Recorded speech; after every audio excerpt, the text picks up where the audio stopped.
അനുഗ്രഹിക്കപ്പെട്ട നല്ല സമയത്തിനായി ഞാൻ ദൈവത്തെ സ്തുതിക്കുന്നു, സ്തോത്രം ചെയ്യുന്നു.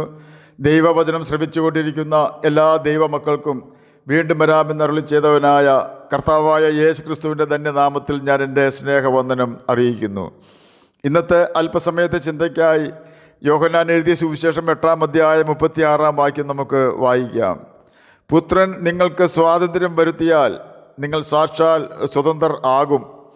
അനുഗ്രഹിക്കപ്പെട്ട ഒരു വേദവാക്യമാണ് നാം കേട്ടത്. 1947 ഓഗസ്റ്റ് മാസം 15-ാം തീയതി അർദ്ധരാത്രിയിൽ ഇന്ത്യ ബ്രിട്ടീഷുകാരുടെ ഭരണത്തിൽ നിന്നും സ്വാതന്ത്ര്യം പ്രാപിച്ചു. വലിയ കഷ്ടതകൾ വിദേശ ശക്തികളിൽ നിന്നും ഇന്ത്യ ഏറ്റുവാങ്ങേണ്ടി വന്നിരുന്നു. ഇന്ത്യൻ ജനത അനുഭവിച്ച കഷ്ടതകൾ എത്രമാത്രം ഭീകരമായിരുന്നു എന്ന് മനസ്സിലാക്കുവാൻ ജാലിയൻ വാലാബാഗും വാഗൻ ട്രാജഡിയും പോലുള്ള സംഭവങ്ങൾ മാത്രം മതിയാകും. ഇന്ത്യയുടെ സമ്പത്ത് കൊള്ളയടിച്ച് വിദേശത്തേക്ക് കടത്തിയിരുന്ന ബ്രിട്ടീഷുകാരുടെ അടിമത്തത്തിൽ നിന്നും ഇന്ത്യയും ഇന്ത്യൻ ജനതയും മോചിതരായ ദിവസത്തിൻ്റെ ഓർമ്മ പുതുക്കുന്ന സ്വാതന്ത്ര്യ ദിനമാണ് ഓഗസ്റ്റ് മാസം 15-ാം തീയതി. ഇതേ സമയം തന്നെ മറ്റൊരു സ്വാതന്ത്ര്യ ദിനം ലോക ജനതയെ മൊത്തം ബാധിക്കുന്ന, മുഴുവൻ മനുഷ്യവർഗത്തെയും സാത്താൻ്റെ അടിമത്തത്തിൽ നിന്നും രക്ഷിച്ച ഒരു സ്വാതന്ത്ര്യ ദിനമാണ് കർത്താവായ യേശു ക്രിസ്തു കാൽവരി ക്രൂശിൽ നമുക്ക് വേണ്ടി യാഗമായി തീർന്ന ദിവസം. ഇന്ത്യൻ ജനത ബ്രിട്ടീഷ് അധികാരത്തിൽ നിന്നും രക്ഷപ്പെട്ടെങ്കിലും അത് ശാരീരിക മോചനം മാത്രമായിരുന്നു. എന്നാൽ ക്രിസ്തു നമുക്ക് തരുന്ന സ്വാതന്ത്ര്യം ആത്മാവിനെ കൺട്രോൾ ചെയ്യുന്ന സാത്താൻ്റെ അടിമത്തത്തിൽ നിന്നുള്ള മോചനമാണ്. യേശു യഹൂദന്മാരോട് പറഞ്ഞത് പ്രകാരമാണ്: ആമേൻ ആമേൻ, ഞാൻ നിങ്ങളോട് പറയുന്നു, പാപം ചെയ്യുന്നവനെല്ലാം പാപത്തിൻ്റെ ദാസൻ ആകുന്നു. ദാസൻ എന്നേക്കും വീട്ടിൽ വസിക്കുന്നില്ല, പുത്രൻ എന്നേക്കും വസിക്കുന്നു. യോഹന്നാൻ എഴുതിയ സുവിശേഷം 8-ാം അധ്യായം 34-35 വാക്യങ്ങളാണ് നാം കേട്ടത്. പാപം ചെയ്യാത്ത വ്യക്തിയെ പുത്രൻ എന്നും പാപം ചെയ്യുന്ന വ്യക്തിയെ ദാസൻ എന്നും ഇവിടെ രേഖപ്പെടുത്തിയിരിക്കുന്നു. രണ്ട് കൂട്ടരും ദൈവഭവനത്തിലെ അംഗങ്ങളാണ്. എന്നാൽ ദൈവം കണക്ക് തീർക്കുന്ന സമയം വരുമ്പോൾ പുത്രനെയും ദാസനെയും വേർതിരിക്കും. ദാസന് പുത്രനാകുവാൻ അധികം പ്രയാസപ്പെടേണ്ട ആവശ്യമില്ല. ക്രൂശിക്കപ്പെട്ട കർത്താവായ യേശു ക്രിസ്തുവിൽ വിശ്വസിക്കുകയും തങ്ങളുടെ പാപങ്ങൾ ഏറ്റുപറഞ്ഞ് ഉപേക്ഷിക്കുകയും ചെയ്ത് യേശു ക്രിസ്തുവിൻ്റെ കൽപ്പനകൾ ബൈബിൾ വായിച്ച് കണ്ടുപിടിച്ച് അത് അനുസരിച്ചാൽ മാത്രം മതിയാകും. അപ്പോൾ ആ വ്യക്തിക്ക് താനിപ്പോൾ നിൽക്കുന്ന അവസ്ഥ, അഥവാ ഇപ്പോൾ താൻ പാപത്തിലാണോ നിൽക്കുന്നതെന്ന് മനസ്സിലാക്കുവാനുള്ള കഴിവ് പരിശുദ്ധാത്മാവ് കൊടുക്കുന്നു. പാപത്തിൽ നിന്നും അതിൻ്റെ ഫലമായി ഉണ്ടായ ശാപത്തിൽ നിന്നും നിത്യമരണമായ ഗന്ധകം കത്തുന്ന തീ പൊയ്കയിൽ നിന്നും രക്ഷ നേടുവാൻ യേശുവിൻ്റെ രക്തത്തിൽ ആശ്രയിച്ചാൽ മാത്രം മതിയാകും. യേശുവിൻ്റെ രക്തം നമ്മുടെ സകല പാപവും പോക്കി നമ്മെ ശുദ്ധീകരിക്കുന്നുവെന്ന് 1 യോഹന്നാൻ 1-ാം അധ്യായം 7-ാം വാക്യത്തിൻ്റെ അവസാന ഭാഗത്ത് രേഖപ്പെടുത്തിയിരിക്കുന്നു. തന്നിൽ വിശ്വസിച്ച യഹൂദന്മാരോട് യേശു: എൻ്റെ വചനത്തിൽ നിലനിൽക്കുന്നുവെങ്കിൽ നിങ്ങൾ വാസ്തവമായി എൻ്റെ ശിഷ്യന്മാരായി സത്യം അറിയുകയും സത്യം നിങ്ങളെ സ്വതന്ത്രരാക്കുകയും ചെയ്യുമെന്ന് പറഞ്ഞു. യോഹന്നാൻ എഴുതിയ സുവിശേഷം 8-ാം അധ്യായം 31-32 വാക്യങ്ങളാണ് നാം കേട്ടത്. സത്യം അറിയുക എന്നത് ചെറിയ കാര്യമല്ല. ഞാൻ ഡൽഹിയിലായിരുന്നപ്പോൾ പാൽ വിൽപ്പന നടത്തുന്ന മദർ ഡയറി എന്ന കടയിൽ ഒരു വ്യക്തി 500 രൂപ നോട്ട് കൊടുത്തു. കടക്കാരൻ പറഞ്ഞു ഇത് കള്ളനോട്ടാണ് എന്ന്. നോട്ട് കൊടുത്ത വ്യക്തിക്കും നോട്ട് മേടിച്ച കടക്കാരനും കള്ളനോട്ട് ഏതാണെന്ന് തിരിച്ചറിയുവാനുള്ള കഴിവ് ഉണ്ടായിരുന്നില്ല. 500 രൂപ നോട്ട് ഒരു പുതിയ നോട്ട് ആകയാൽ കടക്കാരന് അത് കള്ളനോട്ടാണെന്ന് സംശയം തോന്നി. കള്ളനോട്ട് കണ്ടുപിടിക്കുവാനുള്ള കഴിവ് രണ്ടുപേർക്കും ഇല്ലായിരുന്നു. യാദൃശ്ചികമായി അവിടെ ചെന്ന് ഞാനിത് ശ്രദ്ധിച്ചപ്പോൾ ഒറിജിനൽ 500 രൂപ നോട്ട് തന്നെയായിരുന്നുവെന്ന് മനസ്സിലാക്കി.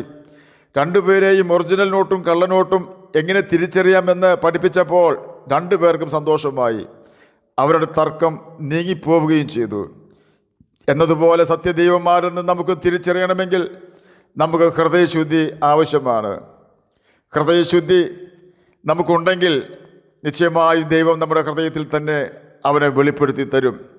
നാം നമ്മുടെ ഹൃദയത്തിൽ അകൃത്യം കരുതുന്നവരോ പാപം ചെയ്യാനുള്ള ആഗ്രഹമുള്ളവരോ സാമ്പത്തിക ക്രമക്കേടുകൾ നടത്തുവാൻ വെമ്പൽ കൊള്ളുന്നവരോ ആണെങ്കിൽ നമുക്ക് സത്യദൈവത്തെ കണ്ടെത്തുവാനോ സത്യത്തിന് വേണ്ടി നിലനിൽക്കുവാനോ പാപം ചെയ്യാതെ ജീവിക്കുവാനോ കഴിയാതെ നാം തന്നെ നമുക്ക് തീർത്ത ജയിലിൽ പാപത്തിനടിമയായി ജീവിക്കേണ്ടി വരുന്നു.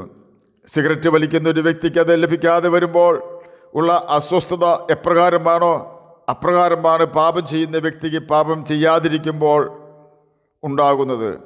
എന്തുകൊണ്ടാണ് അപ്രകാരം അസ്വസ്ഥത തോന്നുന്നത് എന്ന് ചോദിച്ചാൽ എല്ലാ പാപപ്രവൃത്തികളുടെയും പിന്നിൽ ദുരാത്മാവ് പ്രവർത്തിക്കുന്നു എന്നതാണ് ഇതിന് കാരണം. പ്രാർത്ഥിക്കുവാൻ കഴിയുന്നില്ല, ബൈബിൾ വായിക്കുവാൻ കഴിയുന്നില്ല, എന്നാൽ ന്യൂസ് പേപ്പർ എടുത്താൽ ഒരു പ്രശ്നവുമില്ല.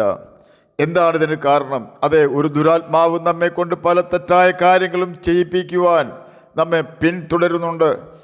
ഏത് തെറ്റായ കാര്യം ചെയ്യുമ്പോഴും നാം ആ ദുരാത്മാവിനെ അടിമപ്പെടുകയാണ് ചെയ്യുന്നത് എന്ന് ഓർക്കണം. ഈ പ്രശ്നത്തിൽ നിന്നും നമ്മെ രക്ഷിക്കുവാനാണ് കർത്താവായ യേശു ക്രിസ്തു ഭൂമിയിൽ വന്ന് നമുക്ക് വേണ്ടി കാൽവരി ക്രൂശിൽ അവസാന തുള്ളി രക്തം വരെയും ഊറ്റി തന്ന് ബലിയായി തീർന്നത്. ഇന്ന് നാം ആ യേശുവിൽ ആശ്രയിച്ച് പാപം ചെയ്യാതെ ജീവിക്കുവാൻ തീരുമാനിച്ചാൽ സാത്താൻ്റെ അടിമത്തത്തിൽ നിന്നും നമ്മെ കർത്താവായ യേശു ക്രിസ്തു രക്ഷിക്കും. പിശാചിൻ്റെ പ്രവൃത്തികളെ അഴിപ്പാൻ മനുഷ്യപുത്രൻ ലോകത്തിൽ വന്നു എന്ന് 1 യോഹന്നാൻ 3:8 രേഖപ്പെടുത്തിയിരിക്കുന്നു.